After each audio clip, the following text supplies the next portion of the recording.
Be be کی ولادت کی مناسبت سے ایک حدیث ہے جو آپ کی خدمت میں پیش کرنا چاہوں گا، اس کے بعد آپ کی زحمت تمام۔ بی بی کو ایک لقب دیا گیا ہے حوراء و انسیہ، حوراء و انسیہ۔ یہ حدیث ہے جو کہ غالباً معانی الاخبار میں نقل ہوئی ہے اور اس کی سند بالکل درست ہے۔ یہی حدیث مضمون کے اعتبار سے اہل سنت کی کتابوں میں بھی موجود ہے، بہت ساری کتابوں میں یہ حدیث مضمون کے اعتبار سے، یعنی الفاظ اگرچہ مختلف ہو سکتے ہیں لیکن جو اس کا مضمون ہے، جو اس کا سینٹرل آئیڈیا ہے، وہ آپ کو اہل سنت کی کتب میں بھی مل جائے گا، اگرچہ کہ وہاں پر کچھ سند میں وہ اشکال کرتے ہیں لیکن بہرحال موجود ہے۔ لیکن ہمارے یہاں یہ حدیث صحیح السند روایت معانی الاخبار سے موجود ہے۔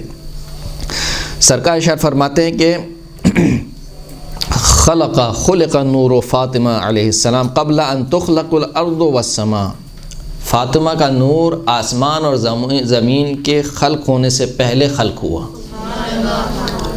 بی بی کا نور آسمان اور زمین کے خلق ہونے سے پہلے خلق ہوا۔ یہ حدیث جو میں آپ کی خدمت میں بیان کر رہا ہوں، اس میں یہ دیکھیے کہ بی بی کی ولادت کا اہتمام کس طریقے سے کیا گیا اور کتنے مرحلوں پر بی بی کی جو ولادت ہے یا بی بی کا جو وجود ہے وہ کس طریقے سے تکوین پایا ہے۔ فرمایا کہ آسمان اور زمین سے پہلے بی بی کے نور کو خلق کیا تو لوگوں نے کہا، جو اصحاب تھے انہوں نے کہا کہ یا نبی اللہ فلیست ہی انسیہ، کیا فاطمہ انسانوں میں سے نہیں ہے جب آسمان اور زمین کی خلقت سے پہلے خلق ہوا؟ سرکار نے فرمایا کہ فاطمہ تو حوراء و انسیہ، فاطمہ حور ہے انسانی شکل میں، حور ہے انسانی شکل میں۔ یعنی کیا مطلب، کیا کہنا چاہ رہے ہیں اللہ کے رسول؟ بھائی دو وجود ہیں، یا ہمارے سامنے جو بیٹھی ہوئی ہیں یہ سب انسان ہیں، یہ جو ہمیں نظر نہیں آ رہی ہیں وہ حور ہیں، حور اور انسان۔ اب حوراء و انسیہ یعنی ایک وجود ہے جو حور بھی ہے اور انسان بھی ہے، کیسے ممکن ہے؟ کیا اللہ کے رسول یہ کہنا چاہ رہے ہیں کہ جس طریقے سے ہم مرکب ہیں روح اور جسم کے، اسی طریقے سے بیوی فاطمہ کا بھی ایک جز روح ہے، ایک جز کیا ہے؟ بدن ہے۔ تو اگر یہ سمجھانا چاہ رہے ہیں تو اس میں کوئی فضیلت نہیں ہے۔ ہم سب حوراء و انسیہ ہیں، یعنی ہم سب سے مراد آپ سب جو بیٹھی ہیں سب حوراء و انسیہ ہیں، یعنی آپ کا ایک روح ہے، آپ کے وجود کا ایک حصہ، دوسرا حصہ کیا ہے؟ بدن ہے۔ تو یقیناً یہ نہیں کہنا چاہ رہے کہ فاطمہ کے وجود دو چیزوں کا مرکب ہے، ایک روح سے اور ایک مادی بدن سے، یہ نہیں کہنا چاہ رہے، کچھ اور کہنا چاہ رہے ہیں۔ وہ کچھ اور کیا کہنا چاہ رہے ہیں؟ حوراء و انسیہ، حور ہے انسانی شکل میں۔ سوال کیا کیف ہی حوراء و انسیہ، کیسے فاطمہ جو ہے حور ہے انسانی شکل میں؟ تو سرکار نے فرمایا کہ خلقہ اللہ عز وجل من نورہ قبل ان یخلق آدم اذ کانت الارواح، خداوند کریم نے فاطمہ کو اپنے نور سے خلق کیا، اپنے نور سے خلق کیا، قبل اس کے کہ حضرت آدم کو خلق کرتا، جبکہ ارواح موجود تھیں، جب عالم ارواح موجود تھے وہاں پر اللہ نے فاطمہ کے نور کو اپنے نور سے خلق فرمایا۔ فلما خلق اللہ عز وجل آدم عرضت علی آدم، جب اللہ نے آدم علیہ السلام کو خلق کیا تو فاطمہ کا نور آدم کے سامنے پیش کیا گیا۔ یہ کیا تعبیر ہے؟ جو قرآن مجید میں کہا کہ ہم نے اسماء کو پیش کیا، کس کے اوپر؟ حضرت آدم کے اوپر اور فرشتوں کے اوپر بھی کہا کہ اسماء کے نام بتاؤ، فرشتوں نے کہا کہ ہم نہیں جانتے ہیں، حضرت آدم نے وہ نام بتلائے، یہ اسی بات کی طرف اشارہ ہے۔ پھر اس کے بعد سرکار ارشاد فرماتے ہیں، یعنی پوچھا گیا سرکار سے کہ یا نبی اللہ وَأَيْنَ كَانَتْ فاطمہ، بیوی کا نور کہاں پر تھا؟ یعنی جب زمین تھا، نہ آسمان تھا، نہ آدم تھا، نہ آدم ذات، تو پھر بیوی کا نور کہاں تھا؟ فرمایا کہ کانت فی حقۃ تحت ساق العرش، بیوی کا نور عرش الہی کی جڑ میں ایک ظرف میں موجود تھا۔ سوال کیا یا نبی اللہ فما کان طعامها، فاطمہ کی غذا کیا تھی؟ فرمایا کہ قال التسبیح والتحلیل والتحمید، فاطمہ کی غذا کیا تھی؟ سبحان اللہ، تحلیل لا الہ الا اللہ، والتحمید الحمدللہ۔ صلی اللہ علیہ وسلم۔ اب اس روایت کا ہر جملہ غور طلب ہے، دقت طلب ہے. یہ فاطمہ کی غذا کیا ہے؟ تسبیح، تحلیل اور تحمید، یہ فاطمہ کی غذا ہے. پھر سرکار فرماتے ہیں کہ فلما خلق اللہ عز وجل آدم اخرجنی من صلبہ، جب حضرت خداوند کریم نے حضرت آدم کو خلق فرما دیا تو مجھے آدم کے صلب سے خارج کیا. یعنی رسول اللہ دنیا میں آئے ہیں کس کے صلب سے؟ حضرت آدم کے صلب سے آئے. وَأَخْرَجَنِي مِن صُلْبِهِ أَحَبَّ اللَّهُ أَن يُخْرِجَهَا مِن صُلْبِي، جب اللہ نے حضرت آدم کو خلق کیا اور مجھے حضرت آدم کے صلب سے خارج کیا تو خدا نے پسند کیا کہ فاطمہ کو میرے صلب سے خارج کیا جائے. میرے صلب سے، یہ جملہ اپنے ذہنوں میں محفوظ رکھیے گا. خدا نے حضرت آدم کو خلق کیا اور مجھے کس سے خارج کیا؟ حضرت آدم کے صلب سے. اور خدا نے پسند کیا کہ فاطمہ کو کس کے صلب سے خارج کیا جائے؟ رسول اللہ کے صلب سے خارج کیا جائے. جعلہا تفاحۃ فی الجنہ، تو خداوند کریم نے فاطمہ کے نور کو جنت کے ایک سیب میں رکھ دیا. وَأَتَانِي بِهَا جبرائیل علیہ السلام، اور وہ سیب لے کر میرے پاس حضرت جبرائیل علیہ السلام آئے. فقال کہ السلام علیکم ورحمۃ اللہ وبرکاتہ، اللہ کا سلام اور درود مجھ پر پہنچایا، اور کہا کہ ان هذه تفاحۃ اهداها اللہ عز وجل الیک من الجنہ، مجھ سے فرمایا کہ اے محمد یہ جو سیب ہے یہ سیب خدا نے ہدیے کے طور پہ دیا ہے آپ کو جنت سے. یعنی کیا مطلب؟ یعنی فاطمہ ہدیے کے طور پر دی گئی ہیں کس کو؟ محمد مصطفیٰ کو. 3 ذاتوں کو ذہن میں رکھیے. ہدیہ دینے والی ذات کون ہے؟ خداوند کریم. ہدیہ کس کو دیا جا رہا ہے؟ رسول اللہ کو. جو چیز ہدیے میں دی جا رہی ہے وہ کیا ہے؟ فاطمہ الزہرا سلام اللہ علیہا.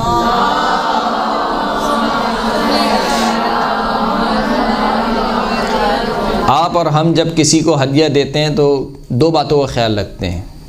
ایک تو یہ کہ سامنے والے کی شان کو دیکھتے ہیں کہ ایسا نہ ہو کہ ہدیہ اس کی شان کے مطابق نہ ہو. جتنا بڑا آدمی ہوتا ہے ہم چاہتے ہیں کہ اتنا ہی اچھا ہدیہ اس کو پیش کیا جائے. دوسرا یہ دیکھتے ہیں کہ اپنی حیثیت کو بھی دیکھتے ہیں، ایسا نہ ہو کہ چادر سے پاؤں جو ہے وہ چادر سے باہر نکل جائیں. لہذا اگر سامنے والی ذات جس کو آپ ہدیہ دینا چاہتے ہیں اگر وہ کوئی بہت بڑی شخصیت ہو تو آپ کیا چاہتے ہیں کہ اپنی حیثیت کے مطابق جتنا اچھے سے اچھا تحفہ ہو سکتا ہے آپ اس کو دیتے ہیں. درست ہے. اب خداوند کریم کیا ارشاد فرما رہا ہے کہ وَوَهَبْنَا لَهُ إِسْحَاقَ وَيَعْقُوبَ، ہم نے ابراہیم کو اسحاق اور یعقوب ہدیے میں دیے، تحفے میں دیے. وہابہ کا مطلب ہوتا ہے تحفہ، ہدیہ. ہم نے ہدیے میں دیے کس کو؟ ابراہیم کو. کیا دیے ہدیے میں؟ اسحاق اور یعقوب. تو جب تحفہ دینے والی ذات خداوند کریم ہو، تحفہ لینے والی ذات ابراہیم خلیل اللہ ہو، تو پھر جو تحفہ دیا جاتا ہے وہ کیا دیا جاتا ہے؟ اسحاق اور یعقوب کی شکل میں دیا جاتا ہے. لیکن جب تحفہ دینے والی ذات رسول خداوند کریم کی ہو، تحفہ لینے والی ذات محمد مصطفیٰ کی ہو، تو پھر جو تحفہ دیا جاتا ہے وہ زمین پر نہیں دیا جاتا، محمد کو عرش کی سیر کرائی جاتی ہے. صلی اللہ علیہ وسلم. معراج پر بلا کر پھر جو تحفہ دیا جاتا ہے وہ اسحاق اور یعقوب کی شکل میں نہیں دیا جاتا، وہ فاطمہ الزہرا کی شکل میں دیا جاتا ہے. صلی اللہ علیہ وسلم.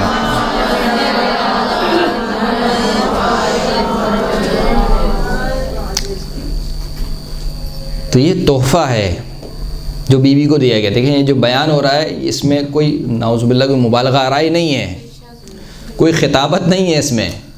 یہ ایک حقیقت بیان ہو رہی ہے کہ عرش الہی کی سیر کرائی گئی معراج میں، وہاں پر ہدیہ دیا گیا. اب آپ اس پہلے والے فقرے کو سمجھیں، اس کو میں نے کہا تھا کہ ذہن میں رکھیے گا.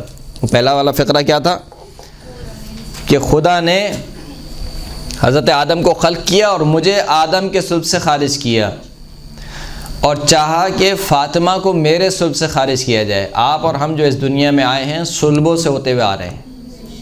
زیارت وارثہ میں آپ کیا پڑھتے ہیں؟ اشہد انک فی الاصلاب الشامخہ، میں گواہی دیتا ہوں اے ابا عبداللہ آپ بلند اور بالا صلبوں میں رکھے گئے ہیں، یعنی انبیاء، اولیاء، اوصیاء تمام کے تمام صلبوں میں رکھے گئے ہیں، لیکن فاطمہ کا نور وہ نور ہے کہ جس کے بارے میں خدا نے اتنا اہتمام کیا ہے کہ فاطمہ کو نہ آدم کے صلب میں رکھا، نہ موسیٰ کے صلب میں رکھا، نہ عیسیٰ کے صلب میں رکھا، نہ حضرت نوح کے صلب میں رکھا، نہ حضرت ابراہیم کے صلب میں رکھا، کسی نبی کے صلب میں نہیں رکھا، براہ راست حضرت فاطمہ کو رکھا گیا محمد مصطفیٰ کے صلب میں۔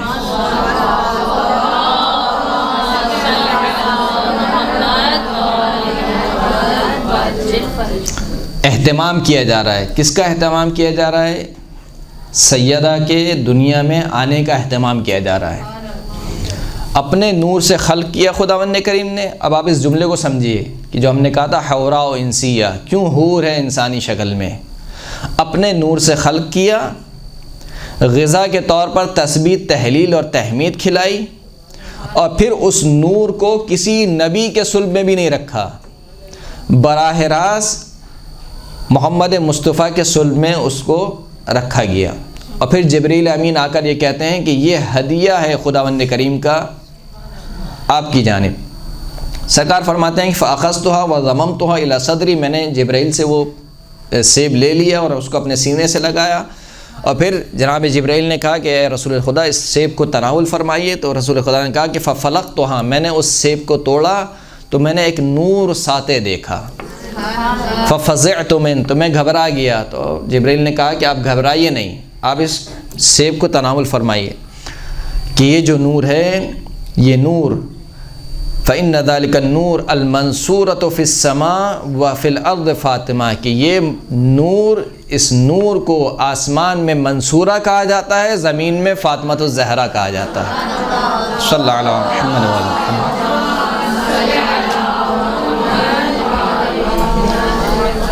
اسی مضمون کی روایت اہل سنت کی کتاب میں ہی پائی جاتی ہے، جسے حیثمی نے اپنی کتاب میں نقل کیا ہے کہ وہاں پر جب سوال کیا رسول خدا نے، دیکھا کہ بیوی کے بوسے دے رہے ہیں، تو کہا کہ یا رسول اللہ میں آپ کو دیکھ رہے ہوں، انی کنت اراک تفعل بها شیئا لم تفعل بها من قبل، آج فاطمہ کے ساتھ آپ وہ کام کر رہے ہیں جو آپ نے آج سے پہلے کبھی نہیں کیا۔ تو سرکار نے بیان کیا کہ مجھے عرش الہی کی جب سیر کرائی گئی، معراج پہ بلایا گیا، چوتھے آسمان پر میں پہنچا تو وہاں پر میں نے ایک درخت دیکھا، اس درخت سے حسین درخت میں نے نہیں دیکھا، حسین درخت میں نے نہیں دیکھا۔ اگر آپ اور میں کہیں نا کہ میں نے اس سے زیادہ حسین نہیں دیکھا تو کیا سمجھ میں آئے گا؟ کہ شاید کوئی ہوگا لیکن ہم نے نہیں دیکھا۔ اگر میں کہوں کہ میں نے اس سے اچھا پھول نہیں دیکھا، اس کا مطلب کیا ہے کہ ہوگا لیکن میں نے نہیں دیکھا۔ لیکن جب کہنے والی ذات کون ہو کہ لولاک لما خلقت الافلاک، جس کے سامنے زمین اور آسمان خلق ہوئے ہوں، جب وہ کہے کہ میں نے نہیں دیکھا، اس کا مطلب ہے تھا ہی نہیں، تھا ہی نہیں، کہا اس سے اچھا میں نے درخت نہیں دیکھا۔ اس درخت کے پھل میں سے کہا کہ مجھے اس درخت کا پھل، یعنی جو سیب تھا، کہا کہ یہ تناول فرمائیے، تو میں نے اس درخت کے پھل کو تناول کیا اور اس سے وہ نور میرے صلب میں منتقل ہو گیا۔ جب نور میرے صلب میں منتقل ہو گیا اور میں زمین پر آیا، اور پھر اس کے بعد وہ نور مادہ حیات میں تبدیل ہوا، اور پھر وہ نور فاطمہ کی شکل میں اس دنیا میں آیا۔ پھر اس روایت کا تتمہ کیا ہے؟ فَإِذَا أَنَا اشْتَقْتُ إِلَى رَائِحَةِ الْجَنَّةِ شَمَمْتُ رِيحَ فاطمہ، جب بھی مجھے جنت کا اشتیاق ہوتا ہے میں فاطمہ کی خوشبو سونگھتا ہوں۔ دیکھیں یہ روایت مذاق نہیں ہے، مبالغہ آرائی نہیں ہے یہ۔ آپ کہیں کہ بیٹی کی محبت میں بہک گئے، نعوذ باللہ، ایسا نہیں ہے۔ ورنہ اگر ایسا ہوتا تو بیٹیاں تو مسلمانوں کے مطابق 3 اور بھی تھیں، ان کے متعلق کیوں نہیں کہا یہ؟ رسول خدا اللہ کے رسول ہیں، وہ ہماری طرح جذبات میں نہیں آتے ہیں۔ جب ہماری مائیں جذبات میں آتی ہیں تو ان کے بچہ چاند کا ٹکڑا ہو جاتا ہے، اور جب وہ جذبات پھکرتے ہیں تو کہتی ہیں کاش تو پیدا ہی نہ ہوا ہوتا۔ یعنی ایک پل میں ہم کہاں چڑھاتے ہیں اور ایک پل میں کہاں گراتے ہیں۔ تو نعوذ باللہ وہ اللہ کے رسول ہماری طرح جذباتی نہیں ہیں کہ جذبات میں آ گئے تو فاطمہ کو پتہ نہیں نعوذ باللہ کہاں کہاں چڑھا دیا اور کیا کیا بیان کر دیا، ایسا نہیں ہے۔ اللہ کے رسول جو کچھ کہتے ہیں وہ کیا ہوتا ہے؟ بھائی یہ الہی کا پیرا بیٹھا ہوا ہے۔ تو یہ روایتیں کیا سمجھانا چاہ رہی ہیں ہمیں، اور کیا ان سے ہم سمجھ رہے ہیں کہ فاطمہ کے نور کو اللہ نے خلق کیا، پھر اس نور کی جو غذا ہے تسبیح تحلیل اور تحمید کو رکھا، پھر اس نور کو جنت کے ایک درخت میں رکھا، پھر اس نور کو براہ راست منتقل کیا گیا حضور کے صلب مبارک میں۔ اور پھر کچھ روایتیں یہ کہتی ہیں کہ 40 دن تک رسول اللہ کو منع فرمایا گیا، 40 دن تک آپ خلوت کریں گے، 40 دن تک آپ دوری اختیار کریں گے جناب خدیجہ سے۔ غار حرا میں جاتے تھے، عبادت کرتے تھے، جناب خدیجہ ان کے لیے افطار کا سامان تیار کرتی تھیں، اور ایک عورت ذات ہو کر، اگر آپ نے نہیں دیکھا خداوند کریم آپ کو زیارت نصیب کرے غار حرا کی، وہ غار پر چڑھ کے جانا، غار پر چڑھ کے جا کر ان کو افطار دیا کرتی تھیں، یا بسا اوقات مولا کائنات لے کر جایا کرتے تھے۔ تو 40 دن تک دوری اختیار کروائی گئی، کس کو؟ رسول خدا کو۔ رسول خدا کون ہے؟ جن سے پاک ترین نفس کوئی ہے ہی نہیں، ہے اس کائنات میں کوئی؟ اشرف مخلوقات، یعنی تمام مخلوقات میں پاک ترین نفس رسول خدا کا ہے۔ اس کے باوجود کہا کہ نہیں محمد 40 دن تک دوری اختیار کرو، 40 دن تک روزے رکھو۔ 40واں دن پھر دوبارہ روایت کہتی ہے کہ جنت سے ایک تش لایا گیا، وہ تش لا کر رسول خدا کی خدمت میں پیش کیا گیا اور کہا گیا کہ یہ جو افطار ہے یہ فقط آپ کے لیے ہے، آپ کے علاوہ دیگر پر یہ افطار حرام ہے۔ کہا کہ کیا ہے یہ؟ کہا کہ یہ جنت کے پھل ہیں، یہ جنت کے پھل کھائیے۔ اللہ کے رسول نے جنت کے پھل کھائے، اور پھر اللہ کے رسول نماز پڑھنا چاہتے تھے تو منع فرما دیا، کہا نہیں یہ نماز کا وقت نہیں ہے، اب آپ جائیے جناب خدیجہ کے پاس۔ اور ایک روایت یہ کہتی ہے کہ جناب خدیجہ کے لیے بھی جنت سے سیب کا پھل لایا گیا، اور جناب خدیجہ سے کہا گیا کہ آپ اس پھل کو تناول فرمائیے۔ اور کچھ روایت کے مطابق جنت سے کھجور لائے گئے، اور وہ کہا گیا کہ آپ اس کو تناول فرمائیے۔ پھر اس کے بعد رسول خدا نے جناب خدیجہ سے خلوت اختیار کی۔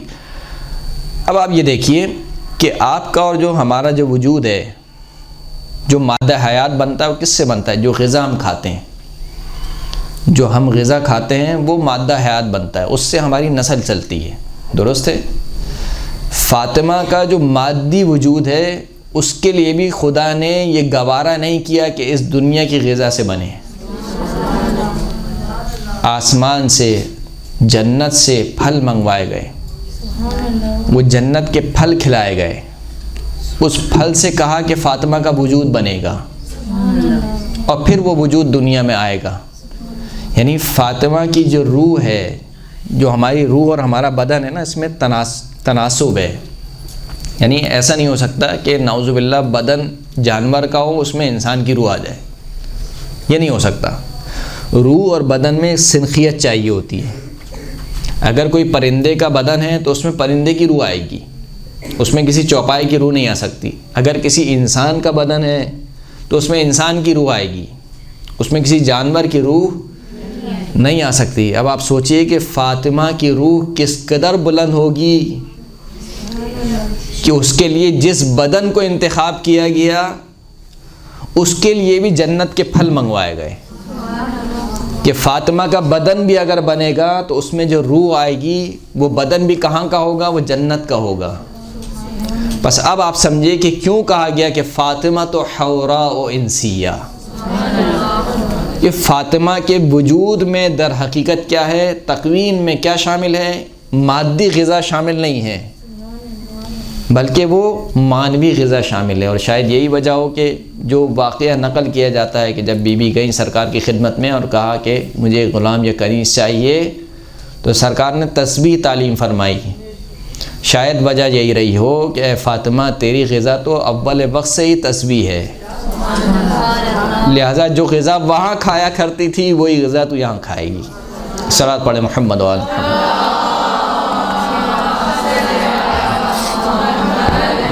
میرے تو